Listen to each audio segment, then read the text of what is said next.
आधा सच दिखाकर इन्होंने जिस तरह नफरत फैलाने की कोशिश की है, चैनल हमारे क्या परोसना चाहते हैं, क्या करना चाहते हैं। कहीं इनकी खुद की तो ये साजिश नहीं है कि देश में गृह युद्ध की जैसी स्थिति बन जाए। उनकी मोहब्बत की बात काट के आप उसे नफरत के पैमाने में रख रहे हैं, ये बहुत बड़ा दुर्भाग्य है। उन लोगों ने कत्ल की धमकी दी। मैंने गांधीवादी तरीके का इस्तेमाल करते हुए हम पैदाइशी लड़ाके हैं, लेकिन लड़ाई हम अपने देश के लिए लड़ना चाहते हैं, देश के खिलाफ नहीं लड़ना चाहते।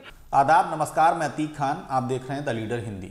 इत्तेहाद मिल्लत काउंसिल यानी IMC के अध्यक्ष मौलाना तौकीर रजा खान ने मीडिया पर जोरदार हमला बोला है।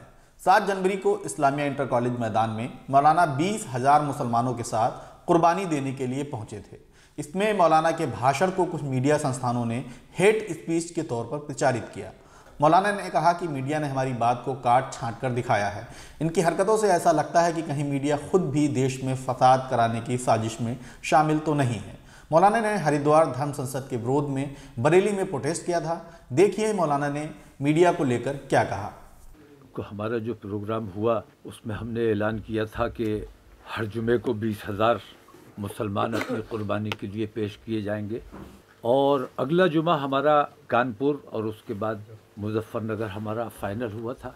लेकिन अगले ही दिन आचार संहिता लग गई, जिसकी वजह से हमें अपना ये प्रोग्राम मुलतवी करना पड़ा।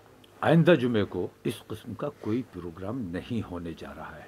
लेकिन हमारी जो मांग थी कि उन आतंकवादियों के खिलाफ कार्रवाई की जाए, कुछ चैनलों पे मेरी बात को काट छाट कर पेश किया गया, मेरी पूरी बात नहीं दिखाई गई। और मैं बार बार ये बात कहता हूँ कि आधा सच झूठ से भी ज़्यादा खतरनाक होता है।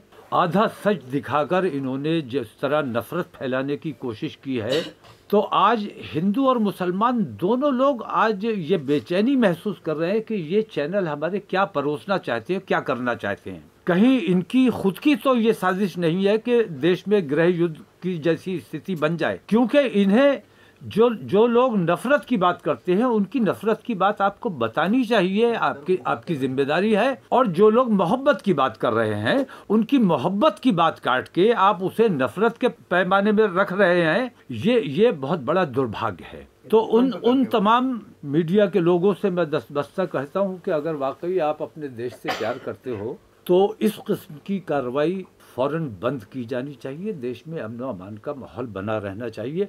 उन लोगों ने कत्ल की धमकी दी। मैंने गांधीवादी तरीके का इस्तेमाल करते हुए और अपने देश से प्यार और मोहब्बत का इजहार करते हुए मैंने ये कहा कि भाई आप मारना चाहते हो, हम मरने को तैयार हैं। 20 लाख हम एक बार में आपको नहीं दे सकते। हम एक मैदान में जमा हो जाते हैं 20-20 हजार किस्तों में। हर जुमे को आप आइए, हमारा कत्ल कीजिए, चाहे अपनी पुलिस से कराइए, चाहे अपने आतंकवादियों से, गुंडों से कराइए। हम अपने देश के लिए कुर्बानी देने को तैयार हैं। और अगर ये आपका असल मकसद कत्ल करना नहीं है बल्कि नफरतें फैलाना और हिंदू और मुसलमान दूरी पैदा करना असल मकसद है आपका, तो फिर आप ये कीजिए कि अगर वाकई लड़ो, हम तैयार हैं लड़ने के लिए। मैं एक बार फिर दोहराता हूँ कि हमारे खून में लड़ाई है, हम पैदाइशी लड़ाके हैं, मैं एक बार फिर कहता हूँ। लेकिन लड़ाई हम अपने देश के लिए लड़ना चाहते हैं, देश के खिलाफ नहीं लड़ना चाहते। हम अपने देशवासियों से नहीं लड़ना चाहते। ये बात उस वक्त भी मैंने कही थी, यही बात मैं आज कह रहा हूँ। और अगर ये मेरी बात ठीक नहीं है तो वो लोग सामने आए जिन्होंने ये कहा कि 20 लाख मुसलमानों का कत्ल किया जाना चाहिए, 20 लाख मुसलमानों का कत्ल किया जाएगा। हिंदू समाज को ये तय करना है कि इन दोनों में से कौन सी बात सही है और कौन सी बात गलत है। उस पूरी अधर्म जो संसद थी, पूरी अधर्म संसद में जो कुछ भी हुआ, मैं समझता हूं कि उसमें सिर्फ एक साधु था, बाकी सबके सब साधु के भेष में राक्षस थे। एक ही साधु था जिसने महसूस किया कि इस धर्म संसद में जो कुछ भी हो रहा है ये अधर्म है, और उन्होंने उस धर्म संसद का वॉकआउट किया उन्होंने। लेकिन वहाँ जो कुछ भी हो रहा था उन्होंने महसूस किया कि गलत हो रहा है, ये नहीं होना चाहिए, इसलिए उन्होंने वहाँ से वॉकआउट किया। तो ऐसे साधुओं की ज़रूरत है।